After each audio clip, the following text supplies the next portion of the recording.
afternoon. Good afternoon. Good afternoon. Thank you all. Thank you, thank you. Thank you, thank you. So let me say, and I love you back. And I love you back. So let me say, my heart is full today. My heart is full today, full of gratitude for the trust you have placed in me, full of love for our country, and full of resolve. The outcome of this election is not what we wanted, not what we fought for, not what we voted for, but hear me when I say, the light of America's promise will always burn bright. As long as we never give up, and as long as we keep fighting.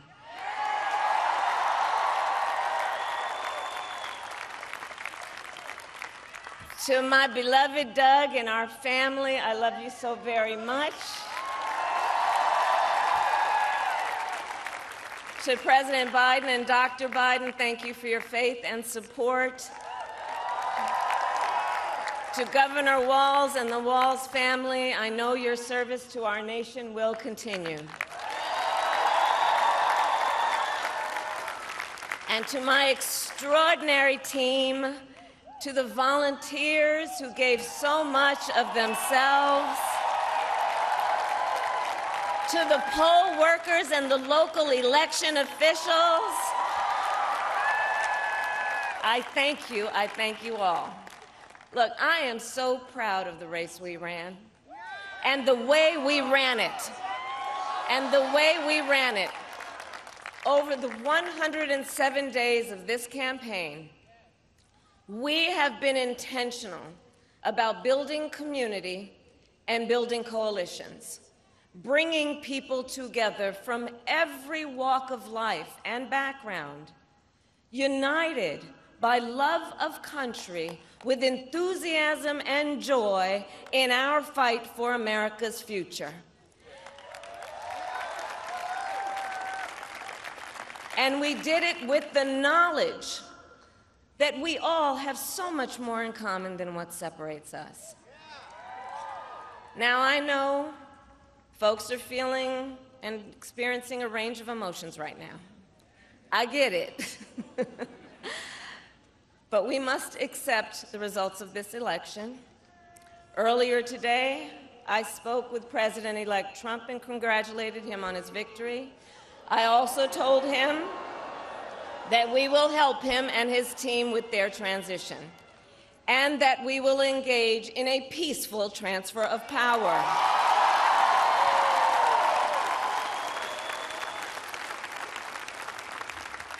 A fundamental principle of American democracy is that when we lose an election, we accept the results. That principle, as much as any other, distinguishes democracy from monarchy or tyranny. And anyone who seeks the public trust must honor it. At the same time, in our nation, we owe loyalty not to a president or a party, but to the Constitution of the United States.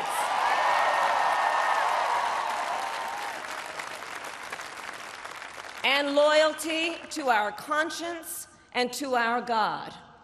My allegiance to all three is why I am here to say, while I concede this election, I do not concede the fight that fueled this campaign.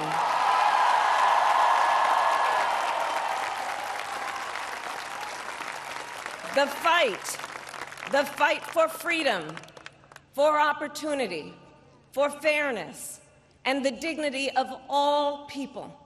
A fight for the ideals at the heart of our nation, the ideals that reflect America at our best. That is a fight I will never give up.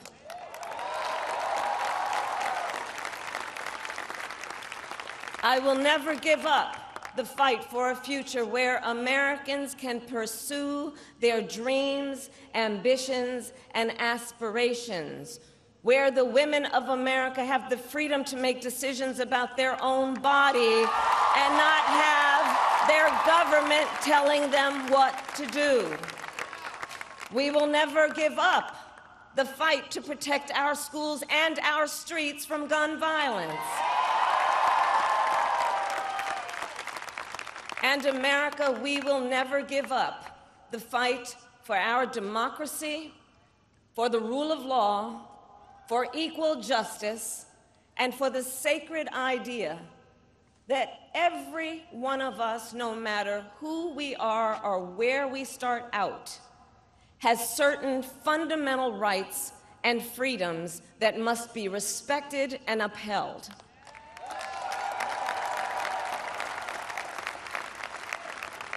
And we will continue to wage this fight in the voting booth, in the courts, and in the public square.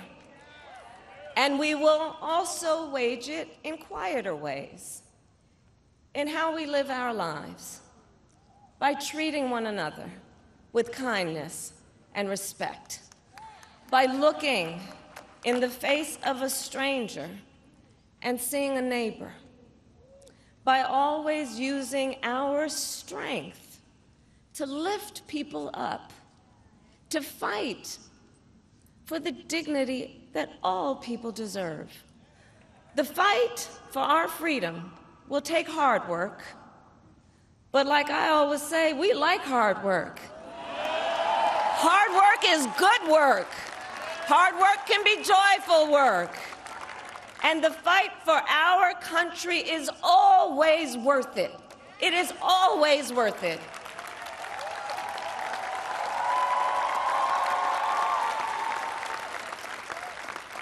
To the young people who are watching, it is,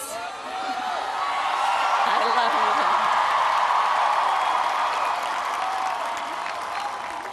you. To the young people who are watching, it is okay to feel sad and disappointed, but please know it's going to be okay. On the campaign, I would often say, when we fight, we win. But here's the thing. Sometimes the fight takes a while. That doesn't mean we won't win. That doesn't mean we won't win. The important thing is don't ever give up. Don't ever give up. Don't ever stop trying to make the world a better place. You have power. You have power. And don't you ever listen when anyone tells you something is impossible because it has never been done before.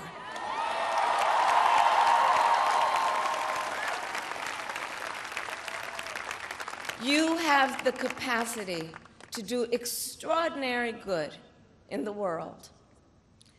And so to everyone who is watching, do not despair. This is not a time to throw up our hands. This is a time to roll up our sleeves.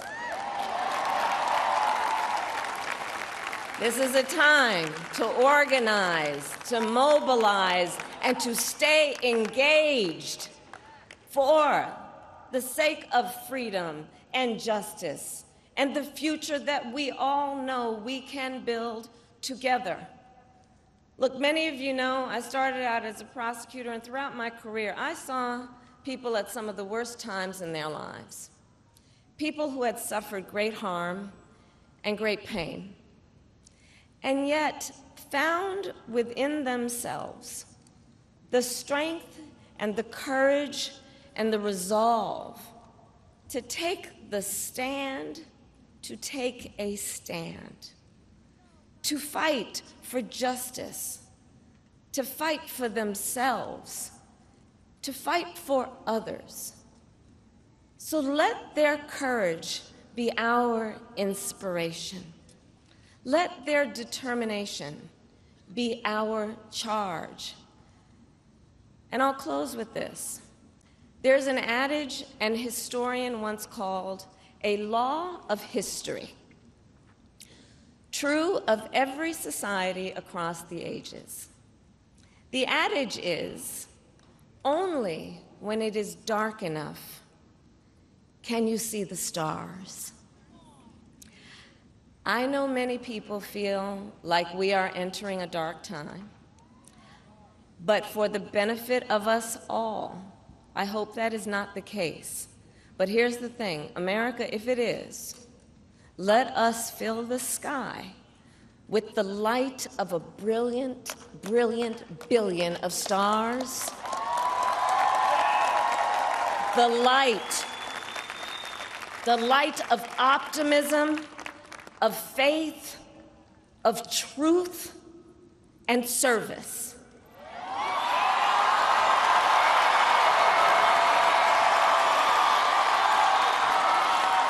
HU. And may that work guide us, even in the face of setbacks, toward the extraordinary promise of the United States of America. I thank you all. May God bless you, and may God bless the United States of America. I thank you all. Subscribe to Midday India. Get direct notifications on all our videos by clicking on the bell icon.